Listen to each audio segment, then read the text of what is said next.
Bienvenue sur LinguaWire français A2. Aujourd'hui, nous avons deux histoires.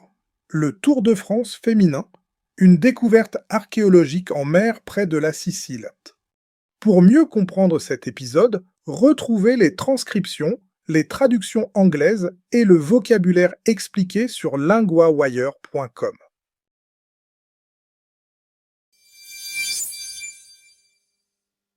Demi Vollering remporte le Tour de France pour la deuxième fois. Nous retrouvons maintenant Camille, correspondante de LinguaWire pour le sport. Oui, Louis.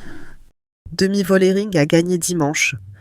Elle a remporté le Tour de France féminin. C'est sa deuxième victoire. Elle a donc encore frappé fort. Et à un moment clé. Exactement. Elle a aussi retenu ses larmes. L'hymne néerlandais a joué à la fin. On sent que l'émotion était forte après l'arrivée. Très forte.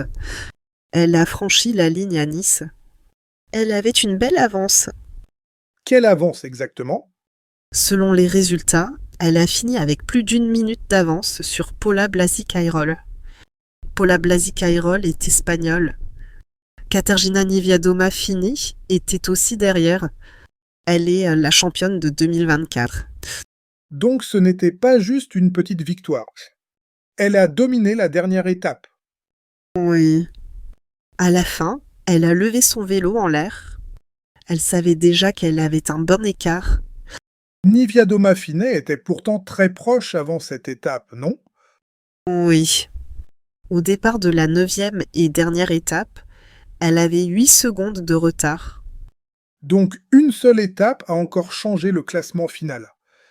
C'est ça. Vollering a reçu un bonus de temps. C'était pour sa victoire d'étape. Et cela a compté. On comprend mieux pourquoi la course s'est jouée là. Oui. Dans la dernière montée, Vollering a attaqué. C'était à environ 800 mètres du sommet. Niewiadoma-Fini n'a pas pu suivre. Elle a donc fait la différence dans la montée. Oui, et Vollering a aussi pensé à tout le travail. Elle a parlé de ses proches. Elle a parlé aussi des personnes qui l'ont aidée. Elle a déjà gagné beaucoup de grandes courses, si je comprends bien. Oui. Cette victoire lui donne maintenant 5 grands tours au total. Elle avait déjà gagné le Giro d'Italia en juin. Elle avait aussi gagné 2 Vuelta. C'est une très belle série. Et elle a encore parlé de ses rêves, non? Oui. Elle a dit qu'elle avait encore beaucoup de rêves. C'était sur le vélo et en dehors. Et après une course aussi dure, cette phrase reste en tête. Oui, parce que cette victoire n'est pas seulement sportive, elle est aussi très personnelle.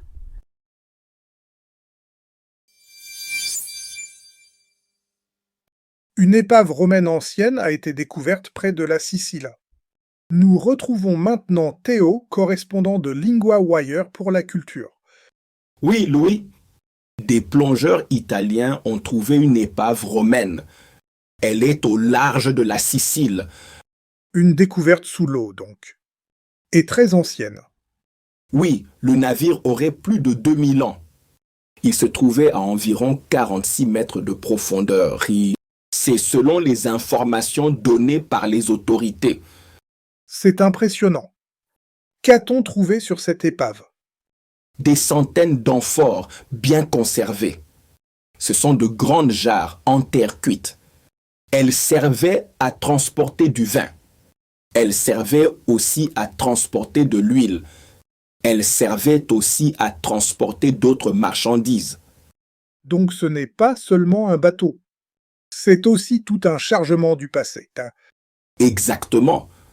Le ministère italien de la Culture parle d'une découverte archéologique très importante.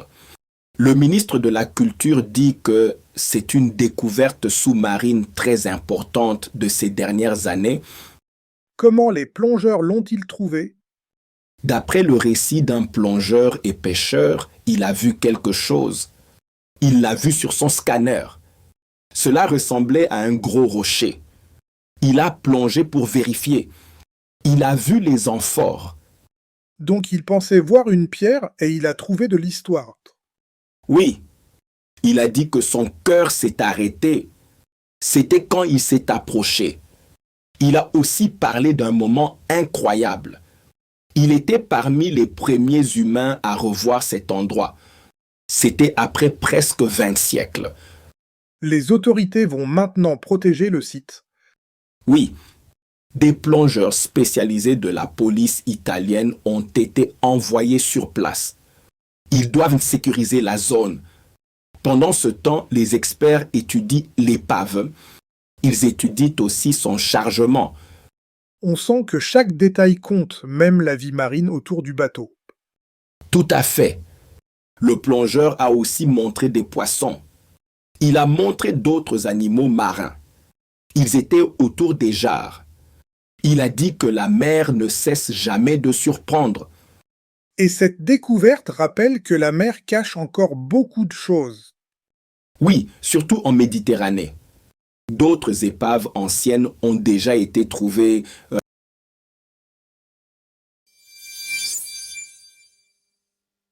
Dans la première histoire, 3 mots sont utiles. Le podium masculin, la place où les gagnants montent à la fin. Dans l'histoire, Niewiadoma Finet est montée sur le podium après la course.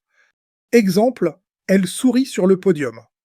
Le classement masculin, l'ordre des coureurs ou des équipes selon les résultats. Dans l'histoire, le classement a changé après la dernière étape. Exemple, le classement a changé après l'étape. L'écart masculin, la différence entre 2 personnes, 2 temps ou 2 scores. Dans l'histoire, Vollering avait un petit écart au départ. Exemple, il y a un grand écart entre eux. Maintenant, la grammaire avoir plus participe passé. On l'utilise pour parler d'une action déjà finie, mais importante maintenant. Exemple, elle a gagné le Tour de France. Exemple, les plongeurs ont trouvé une épave romaine. Répétez, elle a gagné.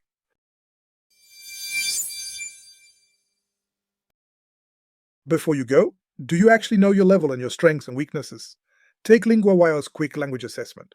Comprehension, vocabulary, grammar, and listening are each scored separately, so you know exactly what to work on. From there, LinguaWire builds you a personal 12-week plan around your level, goals, and availability. Start at linguawire.com today.